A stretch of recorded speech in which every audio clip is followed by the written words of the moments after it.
করে কমছে মুরগির মাংসের দাম। বাজার থেকে রান্নাঘর, ভোজন রসিক বাঙালির এখন উৎসবের আমেজ। জলপাইগুড়ির বাজারে সকাল থেকেই মুরগির মাংসের দোকানে চোখে পড়ছে লম্বা লাইন। রাজ্যের বিভিন্ন প্রান্তে এই এক চমকপ্রদ পরিবর্তন বটে। মুরগির দাম এখন মধ্যবিত্তের একেবারেই নাগালে। আগে যেখানে প্রতি কেজি মাংস কিনতে গুনতে হতো 200 থেকে 250 টাকা, এখন গোটা মুরগি মিলছে মাত্র 90 থেকে 100 টাকা দরে, আর কাটা মুরগি মিলছে 130 থেকে 150 টাকা দরে। এই দাম কমায় খুশি শুধু ক্রেতারাই নন, খুশি বিক্রেতারাও। মুরগির মাংস কত করে বিক্রি করছে?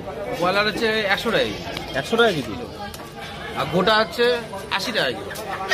এত কম কারণ? মাল বাইরে যাচ্ছে না তো গরমের মধ্যে, বিহারে টিহারে যাচ্ছে না, তাই মালটা তো আমদানি প্রোডাকশন বেশি হয়ে গেছে। মালটা সারার জন্য কম দামে বিক্রি হচ্ছে। এত কম দামে কয়দিন থাকবে আশা করি? থাকবে 1-2 সপ্তাহ থাকবে। লাভ একটু কমলেও বিক্রি যেহেতু বেড়েছে অনেকটাই, তাই সারাদিন দোকান খালি রাখার জো নেই বিক্রেতাদের। কিন্তু প্রশ্ন উঠছে, হঠাৎ এই দাম পতনের পেছনে কারণ কি? কারণ জানলে চমকে উঠবেন আপনিও। প্রাণী সম্পদ দফতরের তথ্য বলছে, রাজ্যে বেড়েছে মুরগির উৎপাদন।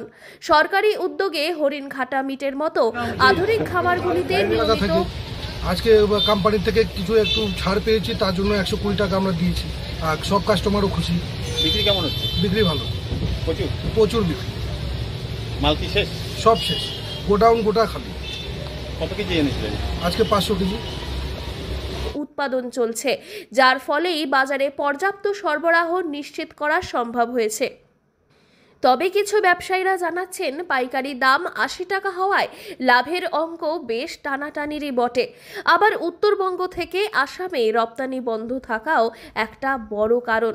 তবুও বাজারে এখন খুশির রেশ। দাম পড়ায় রান্নাঘরে ফিরেছে পুরনো স্বাদ, আর মুখে ফুটেছে ক্রেতাদের একরাশ হাসি। কাস্টমারের পক্ষে খুব ভালো। কাস্টমার অরিজিনাল মাল দিচ্ছে, কাইটে দিচ্ছে, সঙ্গে দাম কম দিচ্ছে। এই যে এত কম দামে পেলেন, হ্যাঁ, কত সুবিধা হচ্ছে আপনাদের? আমাদের তো সুবিধা, যত থাকবে কম হবে, আমাদের পকেটে ইনভেস্ট হবে। এর আগে কত করে কিনতেন? এর আগে তো আমরা 180, 280, 250 টাকাও কিনছিলাম। মানে সরকারি হস্তক্ষেপ আর উৎপাদন বৃদ্ধি এনে দিয়েছে এই পরিবর্তন। জলপাইগুড়ি থেকে সুরজিৎ দের রিপোর্ট, লোকাল 18 বাংলা।